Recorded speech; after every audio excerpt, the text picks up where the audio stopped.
Hey everyone, my name is Theo and you're on the X-Founders channel. X-Founders is a practice-oriented educational camp in which ambitious founders learn, share experience, and help each other implement Web3 projects. More information about X-Founders in the description.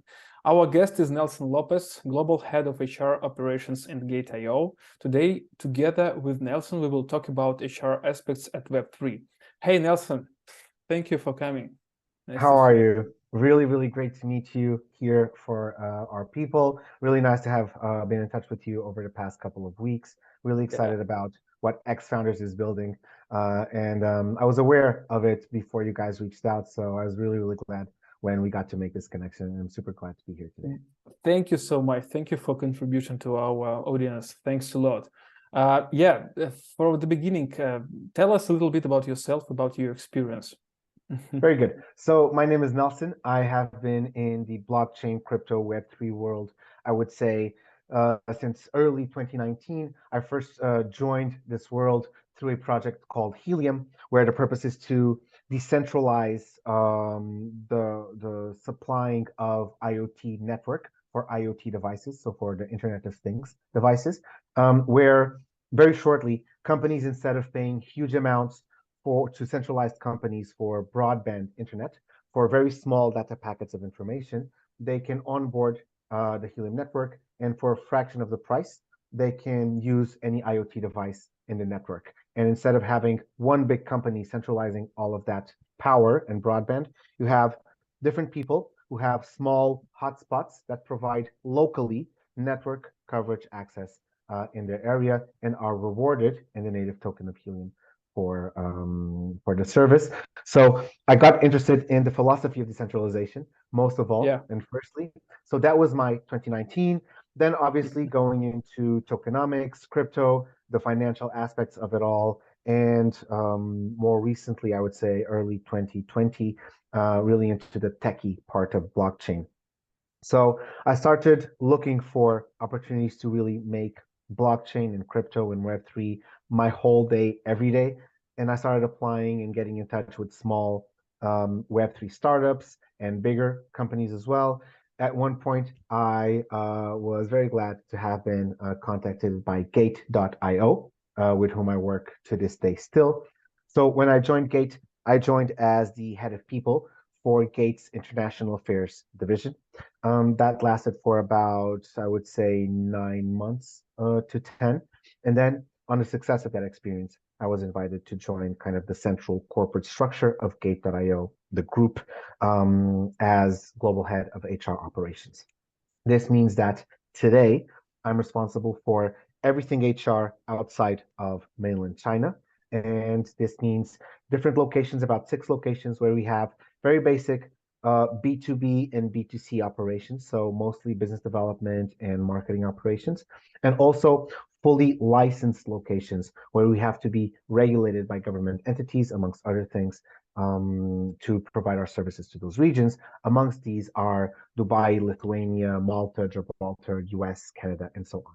Yeah. So this is kind of my scope at Gate.io, looking after everything HR, taking HR really from 0 to 1, let's say, in different locations we're starting up, and making sure everybody has an amazing employee experience at Gate. On the side, I also keep my building bug satisfied by partnering with Web3 startups as well, and also taking their HR operations from 0 to 1. So I'm also a consultant for a couple of HR, for a couple of Web3 projects, and on the HR front, and I'm an advisor as well for a couple of projects, and also one particular VC, which is taking a very interesting approach of not only providing funds, but also providing IQ to the projects that they support, and therefore uplifting the chances of success for all of them. So a lot happening in HR and Web3, a lot to keep myself busy, and I'm very happy to be in this environment today. Yeah, sounds great. It's such a great experience. Yeah, you have a lot. I mean, you work with startups, you work with the corp, and the next question is really interesting to know your opinion.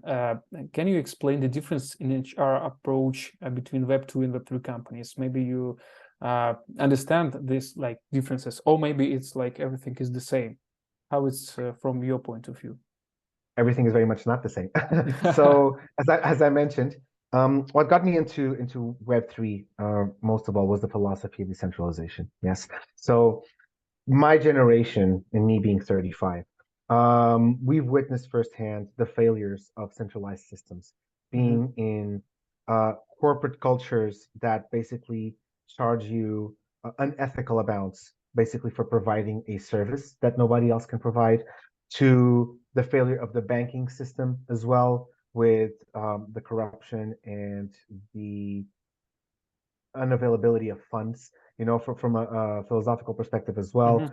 If you have your money in a bank and your bank decides when you can access your money, is it really your money? So this also in the back of our mind and my generation's mind, to the whole data protection side of things as well, with the failures and breaches in Amazon, Yahoo, Facebook, um, the how permeable also these social media platforms are to manipulation of the content that you see. All of these, in my mind, decentralization and blockchain and Web3 fixes. Yes. So this is the core difference between both, is coming from a legacy centralized world where I've witnessed firsthand the failures of centralized philosophies and governance systems. Again, from banking to something as innocuous as social media, to governance, to data usage and protection as well. Having noticed how all of those fail, and not by chance, by design. They're designed to have those breaches there. Um, Web3 came to me as a solution for all of this by its auditable, transparent, immutable, which are all big keywords we use in blockchain. But basically, what it means is that everything is available for the user to see. Transactions can be made between myself and you, and I can see the record of the transactions. I can see the history of the transactions between both parties as well. I know for a fact nobody will be able to go there and mess with the transactions registered on the chain. Yes. So all of that to me gave me a sense of security and of a brand new world that Web 2 does not offer. And I really think it's a fire that you cannot put back in the Pandora box. Yes. So in summary, in Web 2, you have these traditional approaches to the user and the consumer, but also, and now to put the HR spin on it, to HR as well. Yes. To take a very practical example, recruitment agencies are the main focus of corporate, especially big corporate companies, to attract and hire candidates. Yeah. Why should centralized recruitment agencies profit from candidates' data and having the candidates' CVs? Why should I, as a candidate, send a recruitment agency my data, my CV, the summary of my 15 years of experience, so they can profit from that by being a middleman between myself and companies? In Web3, you find there's a multitude of options now coming up where you start having conversations now. And I remember speaking about this in a previous talk last year.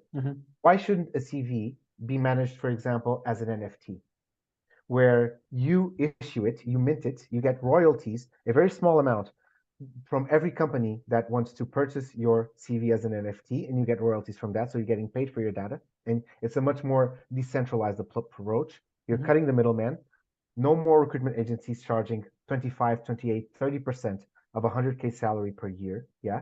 And it's cheaper for the companies, it's cheaper for the candidates, and you're staying true to the essence of decentralization in Web3. Why shouldn't employment contracts be smart contracts, for example? Yes. So cutting down the middleman of all of these payroll providers, for example, now in the market. You see a lot of platforms online now, which are not job boards, but they are bounty boards where companies can put in their bounties and they can say, I want to pay $1,000 for a referral for this role, or $500 or $40,000. However much you want, but you are in control of how much you want to pay for a bounty-based referral program to still get candidates on your pipeline. Yes. A couple of these projects, for example, are Entropia, Job Protocol, Paraform. I'm happy to send you the link at the end. So maybe when this is made available, the link list is there as well. So these are a couple of examples of how in the niche of recruitment, within the niche of HR, everything is so drastically different already. So this can really be extrapolated to how in HR everything can be done differently from Web 2 to Web 3. And in general, as a consumer, I strongly believe that I benefit, you benefit, we all benefit from a decentralized approach to products and services that Web 3 bought. Yeah. Yeah, sounds great. If you can drop the links, we will also put it in the description. Yeah, why for sure. And yeah, and it's interesting because yeah, you need to hire people. You need to maybe you also looking some people who like share your values. I mean, it's not like it's a bit different people. They understand, for example, the value of decentralization, and they're looking some kind of opportunity to be close to these companies who produce this technology and things like that. And you are the global head of HR operations and Gate. It means you have to work with different teams, with different people, with different cultures. Can you explain how you feel the difference between these different markets with your experience from the 0 to 1 in different locations and things like that? Yeah. 100%. So to start from a common thread, which everybody has in common, which is Web3 as well.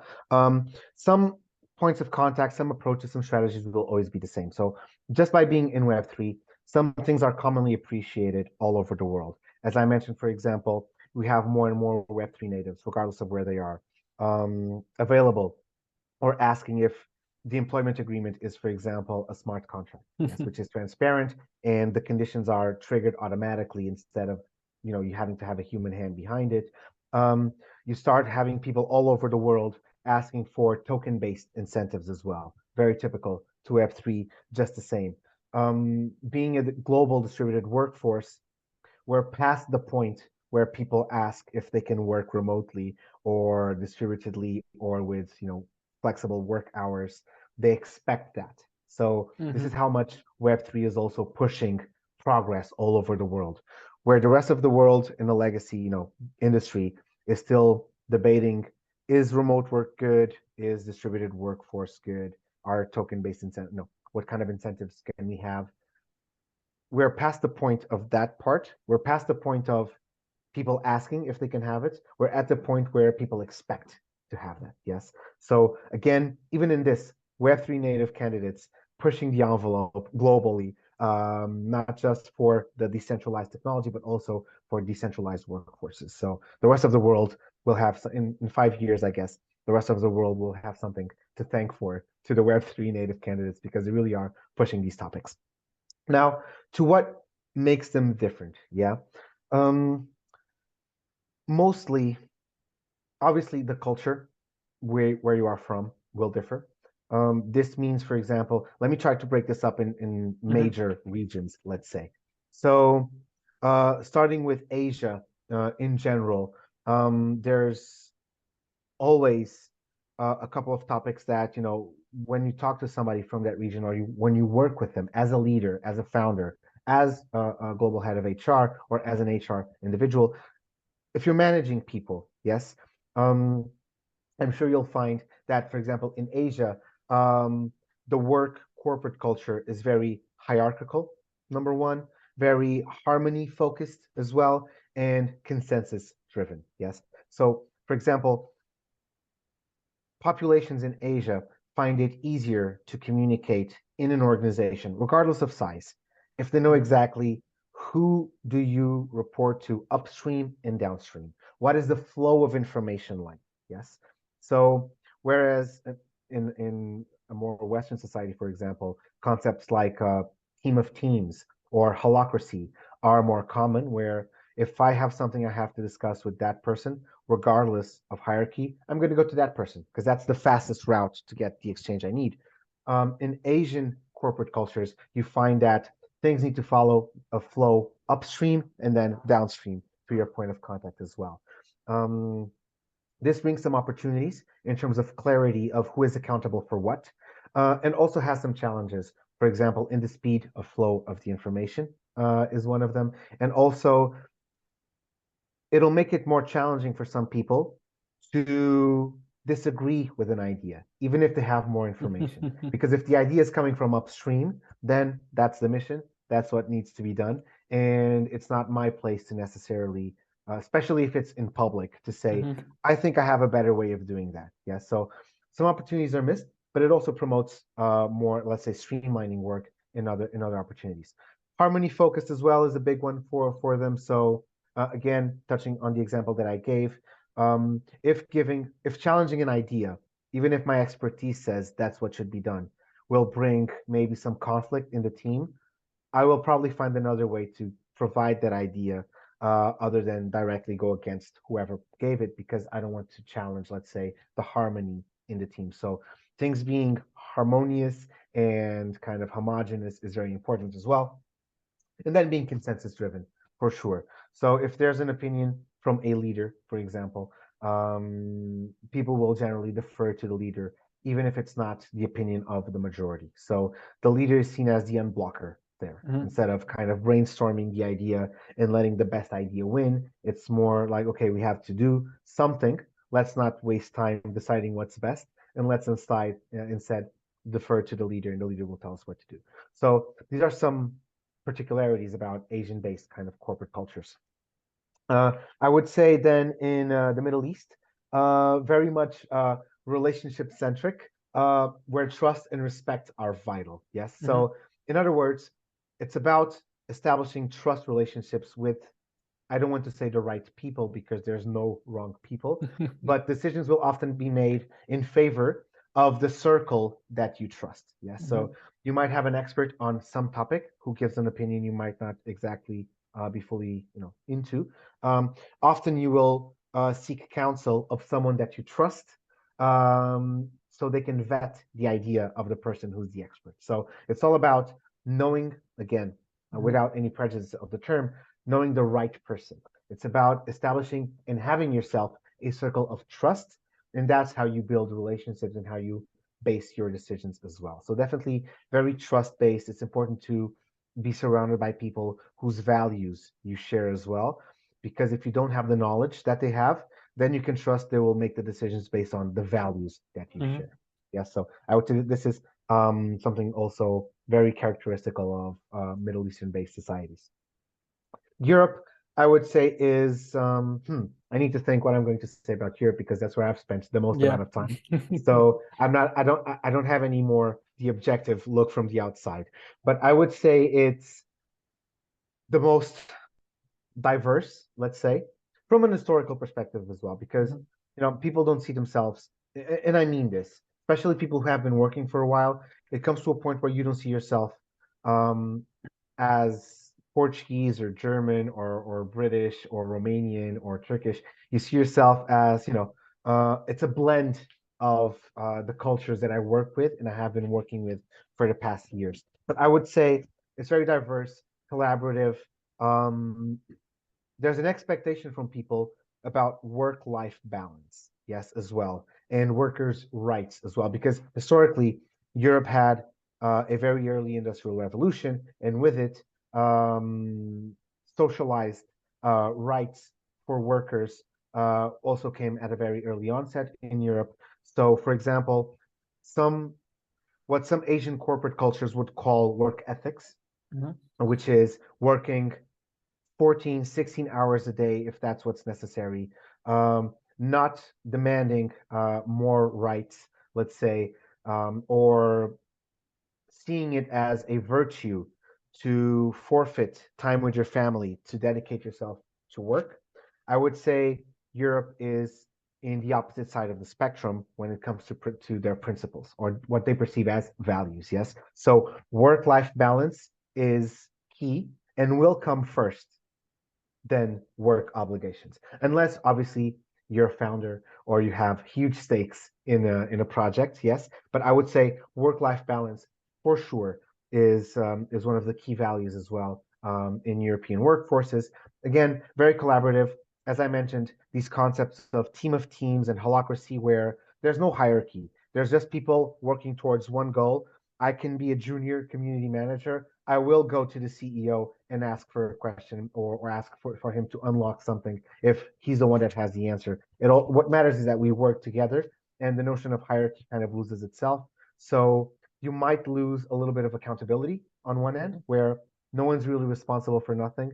It's important that we all work as a team to push product forward, but it brings other stuff that helps push the product, which is speed and interconnectivity. Okay, so I would say these would be the values that kind of define European workforces in the sense of, diversity, just because we all work with different countries worldwide, where we all lost a little bit of our own country's character, and we're all a little bit more a blend of what the European workforce is like. So that brings about a lot more tolerance, a lot more cultural sensitivity, a lot more openness to hear about other people's ideas.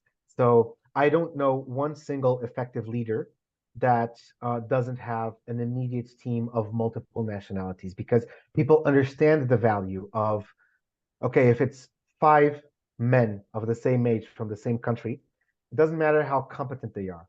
They will never be as effective in problem solving as 5 people of different genders, of different countries, of different backstories, because different backgrounds will make you solve problems differently. And this is really what you're looking for, especially at an early stage startups. So effective leadership in Europe has understood the value of even if it's outside of your comfort zone, diversifying the people you work with. And also that's why I think Europe, more than any other place in the world at the moment, is the incubator for tech or Web2 or Web3 startups worldwide. Yes, regardless of other countries or other regions putting in place very attractive, let's say, financial tax breaks, like Latin America, recently El Salvador, Middle East, for example, Dubai. In terms of IQ, of brain power, of talent, there's a reason why even these regions are sourcing talent in leadership talent in Europe. Yeah, so this is how I would see. But again, I work here, so I don't have this objective view. Yeah. In any case, what else? Latin America. So the U.S. First of all, the U.S. Is also very close to the European approach, but I would say because of the U.S.'s corporate approach to work conditions, where it's based itself also in somewhat the offer of somewhat precarious work conditions. There's also a very strong work ethics in the US in terms of almost close to what we would observe in Asia. Working long hours, committing yourself to the project, forfeiting work-life balance. Not necessarily because you believe in it by principle, but because the US, with its more precarious job conditions that it has offered historically, and it doesn't offer as many let's say, job securities or social securities as Europe, it created this hustle mentality where everybody is okay with working several jobs or working several projects, not necessarily because that's what they want to do, but that's what the work culture in the US forces people to do to make ends meet as well. Yes, so it comes from a historical obligation mentality of I need to have several jobs to make ends meet. I am okay with only having health insurance if I have a job. So if I lose my job, there goes my health insurance for me and my family. And then this now got converted into younger generations, not needing to have several jobs, not needing to work overtime, but wanting to do so because it's just ingrained in their, let's say, what they call hustle mentality. So it's seen as a virtue to hustle, as a quality, even though that was instilled into the generations past as a mechanism of survival. Yes. So in the US, it's also a little bit different. And then in Latin America, things are much more, I would say, personal, relationship driven as well. There's a hierarchy that's there. So there's a sense of respect between hierarchies, but it's much more teamwork emphasized. So you want to like to work with people. You want to empathize with the people that you work. Where, let's say, where in Eastern Europe, for example, and I've worked in Germany, I've worked with Russian colleagues as well. Things are very straightforward. So you start a meeting, everybody's on the clock. What's the topic? 1, 2, 3. This is the agenda. In Latin America, it would be almost rude not to ask somebody, how was the weekend? How's the family? How are the kids? So everything is much more, not as, let's say, so the relationship driven aspect of it is not as production driven as, let's say, in Middle East, where you want to have good relationships in order to deliver, and it's work focused. In Latin America, you genuinely need the feeling to like and enjoy working with the people that you work with. So it's a lot more personal, and often personal feelings and how you relate personally to somebody will also be in the base of certain decisions. Yes. So again, the trust and how you feel about somebody is on the base of certain decisions, which is not entirely outside the spirit of Web3. Just a quick side note. As I work with VCs, for example, I've watched this curve over the past 3 years, where 3 years ago, it was a lot, a VC's decision to allocate funds to a project was very much, I like the founders, let's give them money, or I don't like the founders. Then I would say for about maybe like 2 years, the end of the bull market, first year of the bear market, so up until maybe last year, everything was very OKR and KPI driven. Show me the roadmap, show me the milestones, show me the product. And from the start of this year, I've started seeing again VCs going in the approach of, I like the founder. So it's kind of come full circle. I don't know if it has to do with the confidence in the market, but this is also a good image of how decisions also are made in LATAM is, I like the person. I trust this person. He's a good guy. He shares our values. I will allocate funds to this project, or I will make this person my COO. So there's a lot of it that is about empathy and nurturing relationships also in LATAM. So again, going into HR, working with these teams across these regions is a lot about flipping on one switch and the other, depending on who you're working. So if from 7 a.m. to 9 a.m. today, for example, I was working with Chinese colleagues, I flip on that switch. Then I had a call with an Italian CEO of our Malta business unit. I flipped on the Italian Western kind of, or more Southern European side of the switch. Later this afternoon, I will have a meeting with a lawyer from the US. So I'm going back to that mindset. So working in HR is really about understanding not just the differences, but making sure that all of these people feel at home. Yes. So it's about finding this equilibrium between making them comfortable enough that they feel respected in their differences, but also constantly pushing their multicultural tolerance to understand that I respect and understand where you come from, but you need to also acknowledge that you're working with people from other regions, and the respect needs to be mutual. Yeah. So it's about coaching people.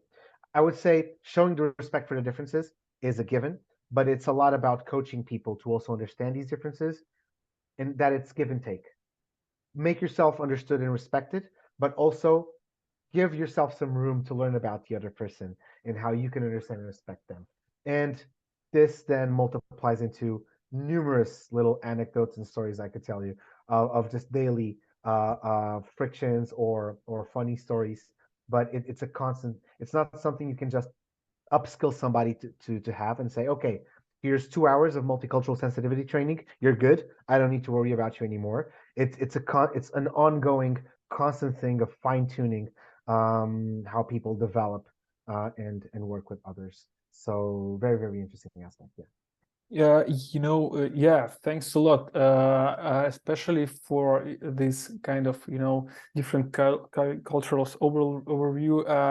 I feel the same with almost like everything that you said. And yeah, and, the diversity right now for me, you like open some boxes inside me. I mean, it's like, it's a different point of view, really interesting approach in terms of decision making, not only like rights aspects, but different things that help your business be more sustainable here. It sounds really great. And yeah, and there are a lot of different markets, a lot of different people. Can you share kind of selection criteria for employees in Web3. Yeah, and how you build your hiring process here. Very well. So historically, when I first got to Gate, most of the processes were ongoing in a basis that really didn't help.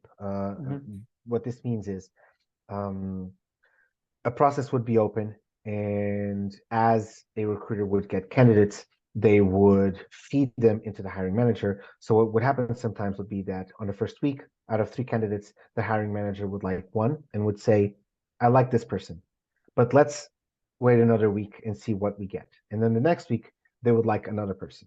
So now this guy or this girl is waiting for feedback because we like this one.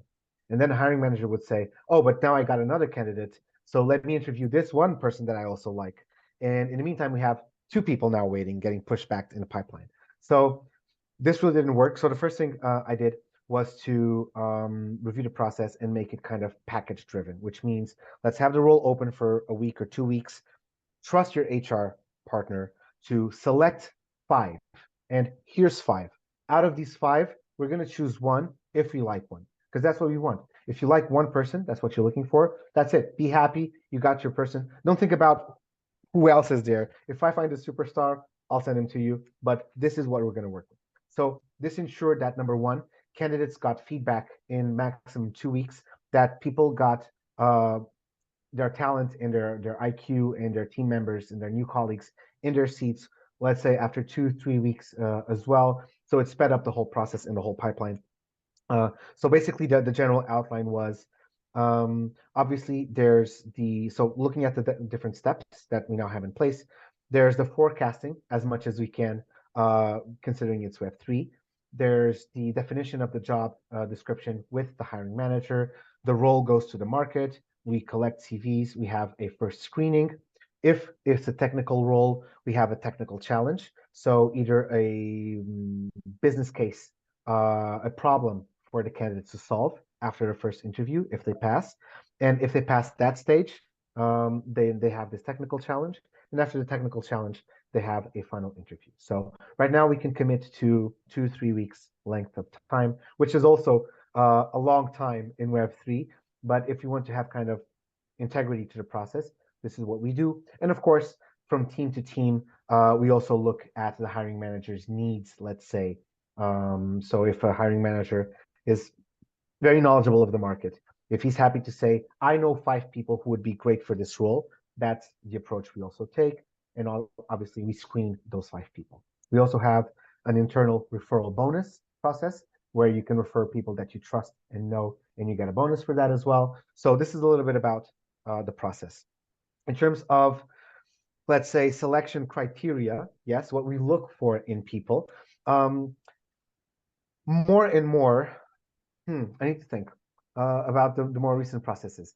So obviously, blockchain, an understanding of blockchain and an understanding of decentralized systems is, for me, is key. For some roles, more than others. So if we're talking about a developer, obviously you need to have experience in blockchain frameworks. Yeah.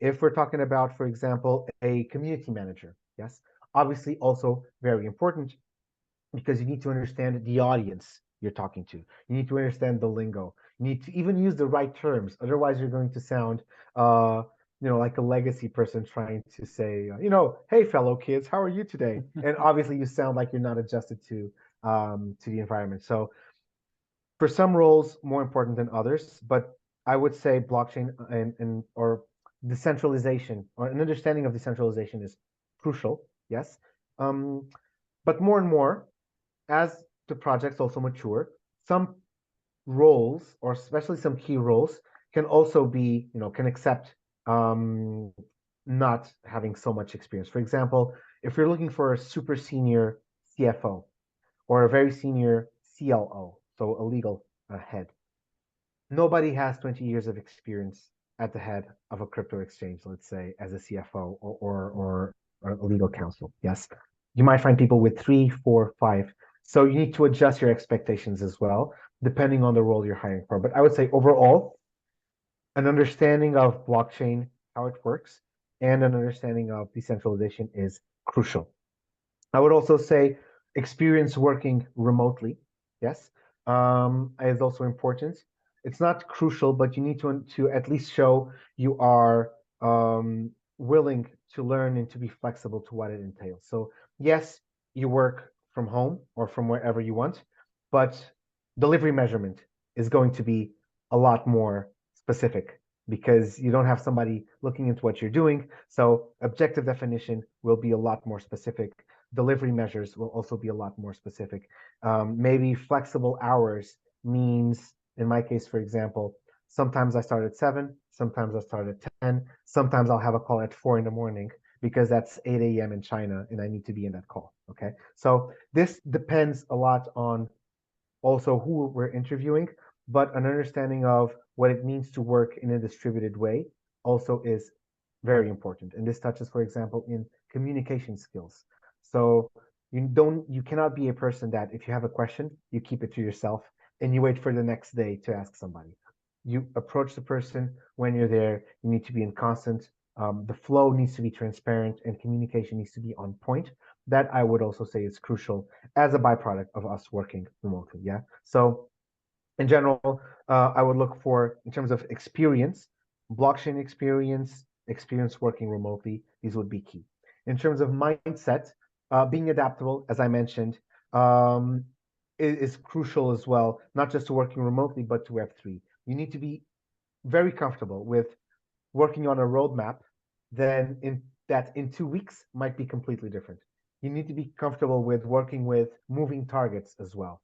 And a lot of people feel frustrated with this. And a lot of people thrive in that. Yes.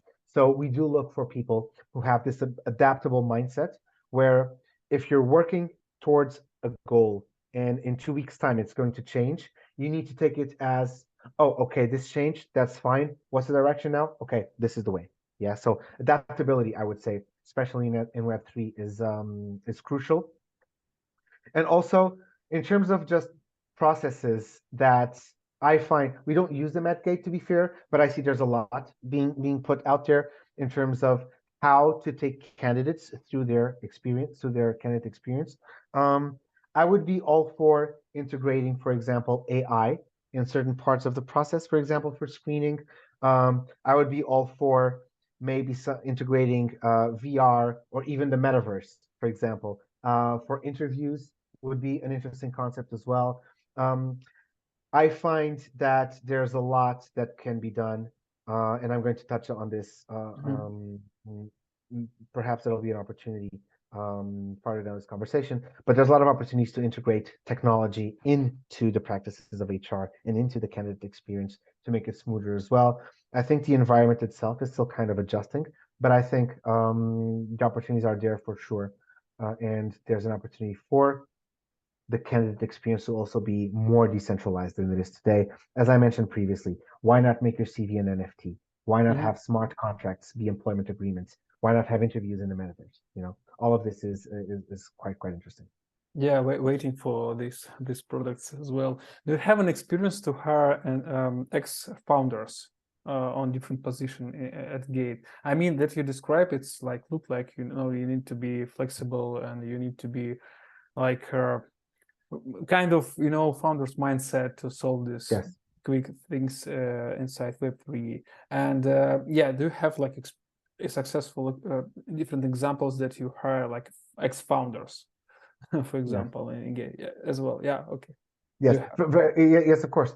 And onboarding as well. So it's looking to candidates coming from this particular Web3 environment. Ex-founders, I knew of ex-founders prior to our contact. I was mildly aware of what you were doing, and obviously it's not just about, especially for an exchange, not just about onboarding candidates, but onboarding projects as well. I found that there's obviously, and I discussed this with you, a huge opportunity to reach out and cooperate as well with projects that might make a crypto exchanges also integration locally and with the right network easier, and also use Gate as a platform for a project such as X Founders. I presented it to Kafkas, the CEO of Gate Turkey as well. He was obviously very excited about it. I think there's a huge opportunity there specifically for X Founders as well to extend the opportunity to different founders to onboard the skills and the mindset they need also to help their projects succeed through also the expertise that Gate offers. So Yeah. all of these topics that we've been covering and that we will cover are also available to people who onboard X Founders, and through X Founders have access to the skills and expertise that Gate has to offer probably in the future. So obviously there's an opportunity here, not just to source candidates, but projects as well. Yeah, thanks. It's great to hear. Yeah, what can you share a bit about the cost of finding like new candidates? Is it Yes. like more higher than in Web2 right now? Yes and no. So it's harder in the sense that candidates' expectations are much higher. So tech in general is already a very well rewarded environment for people that work in tech. I would say crypto and Web3 and blockchain even more so than tech in general. Just to make to pan out what the costs here can be. So obviously we have the costs for paying the role itself, so salary costs with the role, and this is what I'll touch on. You also have to pay for experience. You have to pay according to the location that the person is coming from. So I won't mention regions, but clearly different regions have different bars, let's say, for salaries. You have the costs of advertising in the right channels. You have the costs of agency fees as well. So taking from this, just to get the person through the door, yes. So let's say role, experience, location, advertising, and fees. Let's focus, for example, on role and experience, yes. So obviously, it's a very well rewarded environment. People expect higher pay than they would in tech. This comes from it being a niche. And this comes from growth role-wise, headcount-wise. Growth in Web3 projects happens in the bear market. And in the bear market, everybody's very happy to pay top dollar for talent. So because most people, by the nature of the market, are onboarded onto Web3 during bear markets, they expect to be paid top dollar every time they consider joining a new project. Now, this is not a flaw of the people. This is just how the market works. And we have to be comfortable with that. But that's where it's not that Web3 people are spoiled, is that the ecosystem has created for them an experience that they are used to being paid top dollar because things grow in the bull market, and in the bull market, everybody is happy to pay a lot of money. So this is how it goes. Then regarding location, obviously different countries, different regions will have different expectations. Although I would say this is becoming more equalized globally because anybody in the world can be hired by a company anywhere else. So the projects I work with and the experience I get and the feedback I get from the market is that roles are tending to be a little bit more equalized globally, even though companies will take into consideration where the person is located before they extend a job offer. And then we have agency fees, for example, which, as I said, in more centralized recruitment agencies, it can be as high as 25, 28, 30%, especially for C-suite roles. So that is a lot of money, let's say just for 100 or 150K salary, just for getting somebody through the door. But, and now comes the easier part, it's getting more decentralized as well. I see more and more options in the market for companies and candidates to be in touch directly together and therefore cut these agency fees from both parts. Yeah.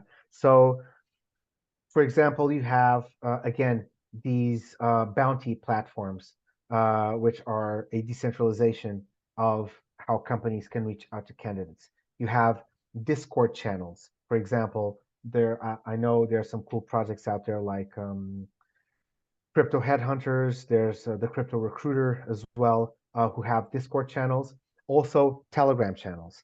So what these channels do is candidates can go there and say, hey, my name is Nelson. I have these skills. Here's my CV. I would like to be hired. And companies can go in there and say, hey, we're looking for this role with these skills, with this pay. So it's a marketplace where Mhm. companies and candidates interact directly. So it's becoming easier and easier as more decentralized options appear in the market. And guess what? As with everything else, as things are decentralized, costs go down and things are made more fair as you cut the middleman. So it's hard right now because expectations are high, Yeah. but as the market matures, more and more options are making it easier for companies. Yeah. Mhm. So yeah, I would advise relying more and more in these crypto specific channels like job boards, blockchain project communities as well. Very important. So a lot of projects have their own Discord channel, and I know a lot of people who actively and they've succeeded in getting jobs like this. You set up a channel, and people will go to you to your channel to ask you if you have a job for them. Yes. So if you're a candidate and you're listening, go into project channels and talk to the moderators, talk to the CEO, talk to the managers, raise your hand and say, hey, I have these skills. I'd love to cooperate. And if you're a project, if you're a startup, if you don't have a channel, start a Discord channel, for example. If you have a Discord channel, start a recruitment sub channel on there as well. People will come to you if you open up the door, and you will find you might just save 25K or 30K of fees just by paying attention to your community and your channel. Yeah. So this is also Yeah. something, another way in which it's becoming easier. So yeah, this would be kind of the my recommendation is to trust what works so far, but also don't be afraid to really explore and even think of new things, and how you manage your costs in recruiting Ac- Web3 native. Yeah, actually, it's a great idea. I think like any kind of project, this is like a must-have to have like a job board inside your Discord or EG channel. Absolutely great idea, and it can reduce cost. Yeah, why not? It's that's why we love Web3 community-driven, Yes, community-driven everything. everybody Yeah, in your channel is yeah. already an It's advocate. your Ev- investors, it's your users, it's your like Everything. Everybody employees. who's there is there because they already like and get and Yeah, understand your project. yeah, That's what you look for in candidates as well. So why yeah. not take from your community? They're already champions for what you're doing. They already understand it. Why not take from there as well and save yourself, a few dozen $100 as well. Yeah, So yeah, I would recommend that as well. yeah. It's great. They have actually like another motivations here. They love your product. Maybe they are become your first adepts here. Yeah, it's great. And actually, my next questions were about like I want to ask about like onboarding process of these employees, but you covered Mhm. the part of this question when we're discussing about Discord channels and things like that. But maybe you can give some like your own tips here. Very well. So there's part of this that really is about just understanding the job, and I would say is what works. I'm Mhm. also, I mean, as much as I'm a fan of Web3, if something works, just because it's legacy, it doesn't mean you should shoot it out the door. So there is part of an onboarding process that I think can really take from what is being done in tech in general. So obviously, clear role understanding, I think, is crucial. So, and this starts even before you hire the person. Share with the candidates your job description. Yes, make sure that because onboarding starts before the person is hired. Make sure when you're hiring, it's just not about taking information. It's about asking the person, what questions do you have? Yes. After the first interview, look, here's my direct contact. Reach out if you have any questions that come up. Here's the job description for you to have time and like read it, with time as well. I expect some questions from you the next time we speak. So that way you're inviting the person to ask questions and not be shy, or not think it's a dumb question. You're opening the door for the person to really ask questions. So understanding the role is crucial once they on board and even before they do. So understanding the responsibilities. One thing that I think is also crucial is on the first week, let's say, understanding the stakeholders. So design a small path for people who onboard so that on their first day, they meet, let's say, the CEO or the COO or the HR person, but who will be their main point of contact. And then through the first week, take them through who's the person for, product, who's the person for development, who's the person for finance, who's the person for business development. Really help people understand what each stakeholder does and what their department does, what are their challenges, what are their goals, what is their culture as well. Because you need everybody in the company is part of the same team. And if I know what you do as a head of business development, then if I'm having a conversation with somebody else, I know, oh, here's an opportunity for this person to onboard another project into what we're doing, for example, or to extend the network. So your job scope goes beyond what you do individually, and everybody has a lot to gain if you give people visibility into what every other department does. So this is also, I think that is also very, very important. And then finally, and not less important, understand the culture, understand the values, help people identify who are the champions for this or that value in your team. Set up, for example, a buddy system. If there's somebody, more than basing it more, if you're going to choose a buddy, more than choosing a buddy based on their technical expertise, choose a buddy based on how much you think they reflect the culture of your startup or of your company. Who's that person that you're really proud to showcase to the newcomers, and that you trust, that you know that if the newcomers have a touch point with that person, then you know for sure they will understand and they will be given and fed and educated in the culture that you want to be transmitted. So I would say consider these three topics for onboarding. Uh, Technical understanding of the role, understanding of stakeholders, and understanding of culture. Yeah. Um, then obviously I would say also either complement or give training or upskilling in blockchain or Web3 education. Yes. Especially if you hire a role that you accept the contingency that this person does not know a lot or as much as we would like to about Web3 or blockchain, then you hire them. It's your responsibility to upskill and fill in the gaps before you tax them for the skills they don't have. Yes. So before you confront them with their lack of skills, understand you're taking up a responsibility when you hire them to fill in those gaps. Yes. So also putting on their learning path, for example, a course on blockchain or Web3 or a technical area that they need to be, or even let's say English. A lot of people have a working functionality of English, but it's not, let's say, very fluid, or it's not where you need it to be. It's intermediate, not advanced. Even English, it'll make their, if people have a ongoing course of English throughout, maybe once a week throughout the course of a year, they will appreciate you so much for it because it's a transversal skill, and also you will be facilitating your self communication within the team. But I would say blockchain courses are a must.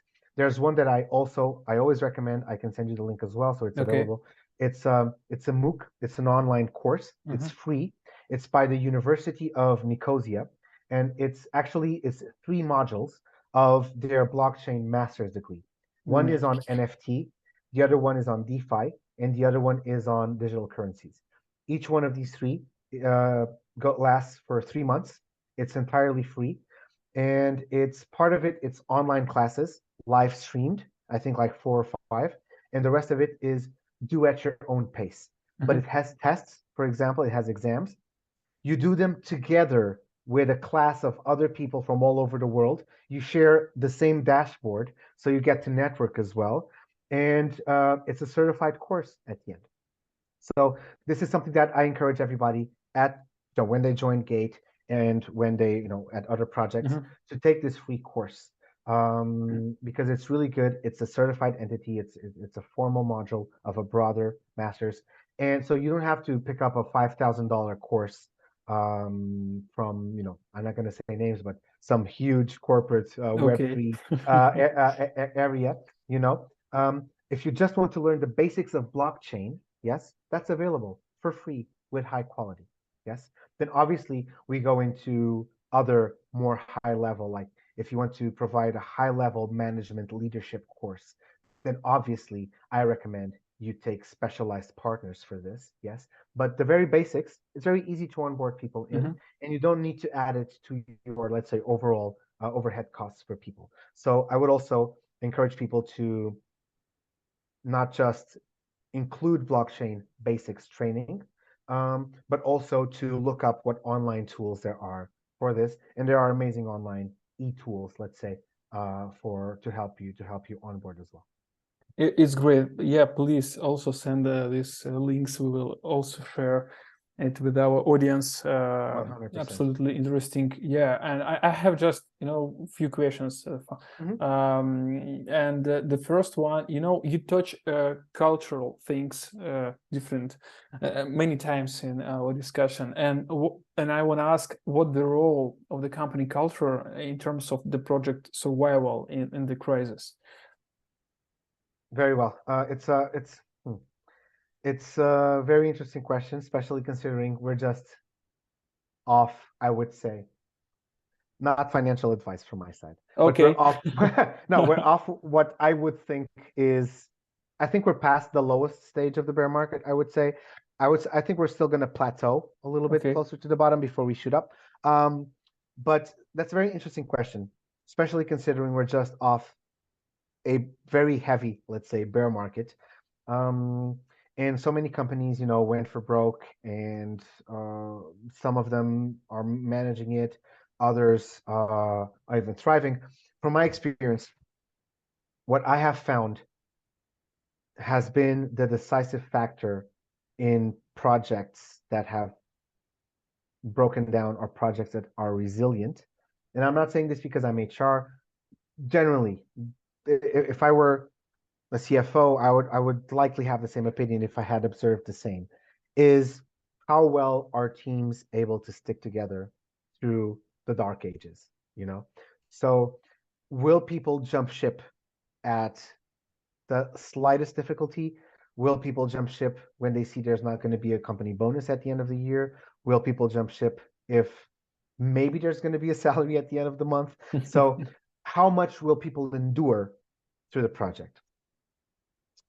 And to me, this circles back. This is why I think you made a very interesting question right at the start regarding what qualities you look for in people. It all goes back to what I said in the beginning of the qualities, not the quality of the people, because I don't like to think there's people with more or less quality, but the qualities of the people that you hire. Yes. So if you look at the company culture, what I have found defines a strong culture, and it's a strong culture that makes or breaks a company or a project in a crisis, is again these qualities of resilience, flexibility, and also solidarity. Yes. So in terms of resilience, how much are you able to withstand? And it's not about not being frustrated. It's about feeling frustrated, but staying there nonetheless. Yeah. It's not about not being brave, because being brave is not having fear. It's not the absence of fear. Being brave is having fear and still doing what needs to be done, So having resilience, having courage, having flexibility, having solidarity, these are all qualities that I have found make an amazing company culture. And again, touch back to some of the topics that I mentioned at the beginning of what you should look for in the people that you hire, because you will not always be in the bull market, and you need to think of the people that you're hiring, and do you think they will withstand a bear market with you, especially if you're a smaller project where everybody, if you have 12 people in your whole, if your whole world is 12 people in your team, everybody can have a very huge domino effect of inspiring and uplifting others or demotivating others, and everybody jumps ship as well, So I would say a strong company culture based on resilience, flexibility, and solidarity is crucial. Also, I would say open communication, and this now goes both ways. So companies need people who share and challenge the ways the leadership wants to do things in a healthy, productive way. But also, the teams need leaders who are honest to them about what's going on and to paint a true picture of this is a really, really make or break situation. We might not survive this, but this is my plan to give it our best shot. Yes. So if everything is rosy and everything in the communication is sun and flowers and birds and bees, when everybody is aware, especially in smaller circles, that we have another 3 months worth of budget, or what's going to happen after those 3 months, it generates distrust if you continue to paint everything as a perfect environment and a stable environment where everybody's jobs are guaranteed. So be honest, but couple that honesty with a plan for how to overcome that challenge. So open communication is also something that I see in successful projects. And then finally, a culture of innovation as well, I would say, not being stuck to past approaches. Just because something worked in the past, it doesn't mean it will work again. Statistics are liars. Yes. Probability is not, so probability of future success is not based on statistics of past success. The approaches that brought you to this stage over the past year, 2 years, 3 years offer no promise of success in this new bear market. So don't be afraid of innovating, challenging your own thoughts, asking your trusted circle as well for innovation approaches. Because doing the same things over and over is no promises of success when we have seen that, yes, the market follows the same patterns of bull and bear, but every bear market has been different. Every bull market has been different. So innovators are the ones that succeed. So I would say fostering a company culture of the qualities that I mentioned, having clear and open communication from the leadership generates trust, and that helps people stick with you, and also fostering innovation from a product, from a service perspective, from a strategy perspective, also helps projects overcome crisis situations. This has been my observations across, let's say, the past 3 years. Yeah, thanks a lot. It's that you said that's close to my last question. What advice you can give to founders of Web3 startups? And I guess the first one is also culture. Yes. What advice can I give to Web3 founders? That's very interesting as well. Having worked now with different startups and different founders and VCs, I would say understand, and I could actually list a couple of more than a couple of founders and projects that understand this and could attest to the success of this vision. Understand that people and the people management front of your project is not a nice to have. It's just as crucial as the goals on your roadmap. It's just as crucial as your tokenomics. And it goes beyond acquiring some well-sounding names, some big-sounding names from big-sounding projects, so you can list them as advisors or as part of the core team to inspire trust. It goes beyond this, yes. So I would say when looking for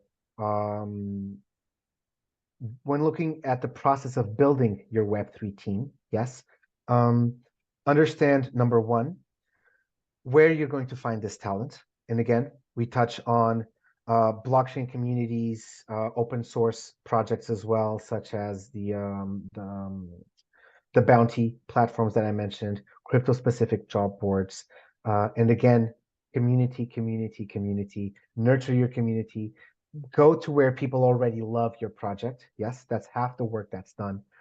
I would say also look for previous experience in blockchain projects and decentralized systems, not necessarily from big sounding projects, which is what a lot of founders look for, but also look for projects that failed. Look for projects that had a hard time, because that's where you'll find the people that learned the biggest lessons. That's having somebody from a major crypto exchange is nice, so you can put on your advisory board. But having somebody who's been through two startups that failed due to the bear market will be someone that's a lot richer in terms of lessons and can advise you as a founder what's ahead of the curve, because they've been through and come out the other end of a failed startup. They're a lot more richer in terms of the lessons they can offer you. And look for passion as well, which also I advise that then the community part of it. Look for somebody who not just understands tokenomics, not just understands blockchain, but really believes in the philosophy of a decentralized world. Yes, because at the end of the day, this is what's going to make them a champion for your project. And especially if you're an early stage startup, you need everybody you hire to be a champion. Yes, so I would say identify talent by identifying the credentials in the right places, identify the experience you want to bring and what type of experience, and make sure that the people you bring in are aligned with your project and the passion that you want to share. Yes. The other topic I would mention just briefly is Okay. just maximizing then. So after you've onboarded the team, maximize the output you can get from the team. Okay, so don't be afraid to actually foster a decentralized culture. Don't be afraid to encourage. You don't hire experts to tell them what to do. Yes, encourage them taking initiative. Don't centralize everything in your own decision making as a founder. Allow them to have their inputs as well. Allow collaborative decision making. Explore concepts like holacracy, for example, or team of teams. They have been successful in the past for other industries as well. So don't be afraid to stay true to the principle of decentralization in your own project to maximize the output for the team. Offer incentives. Don't be afraid also to offer some stake in the game, some equity from your project as well to your core team. Allow them to have stake in the game. This is something people look for, and you should not hold to equity as your dear child. Success is your dear child. Yes, equity is there as an incentive as much as it is for yourself. It is for other people as well. And finally, I would also say what has worked a lot is expand and allow your team to interact with the broader community. Don't be overprotective of your team in the sense that you don't want them to interact with other projects because they might hunt them or might take them away from you. 99.9% of the networking events or collaboration I've seen have resulted in projects working together and not people moving from project to project. Yeah. Decentralize beyond your own project the skills. If somebody wants to learn about something that will benefit your project as well, a particular skill, a particular framework, a particular mindset, a particular technology, proactively offer to them the opportunity to maybe working or doing a cross move with somebody from a project that you know, so they can learn that skill and bring it back to your project as well. Don't be afraid they'll be, taken away to that project. Decentralize also how people learn even. Don't feel like you have to be the sole teacher for leadership and for everything your people in your team needs to learn. Be comfortable in the decentralization of it as well. I think this has been a major qualifier and tool to upskill people in projects in after you've hired them, when you want to maximize the output. Yes. And then as a side note, if this is the track you're going into, also a very interesting topic that I've been kind of in touch with now is don't forget that you have an amazing team when the time comes to present your project to VCs or potential investors. Yes. It should all culminate there. So don't forget, number one, if you're in front of a potential angel investor or of any sorts, or a fund grantor or a VC, to showcase the expertise of your team. Talk about them, talk about their skills. Don't forget to talk about their background. One point that I find is very, very useful is mention challenges or problems that your team has solved in the past. Yes. Don't just say, my CFO was from this huge exchange. Say, my CFO was from this project, whichever one it was. And this is how he saved that particular startup from going broke 2 years ago. This is a problem they solved. By the way, this is my CMO.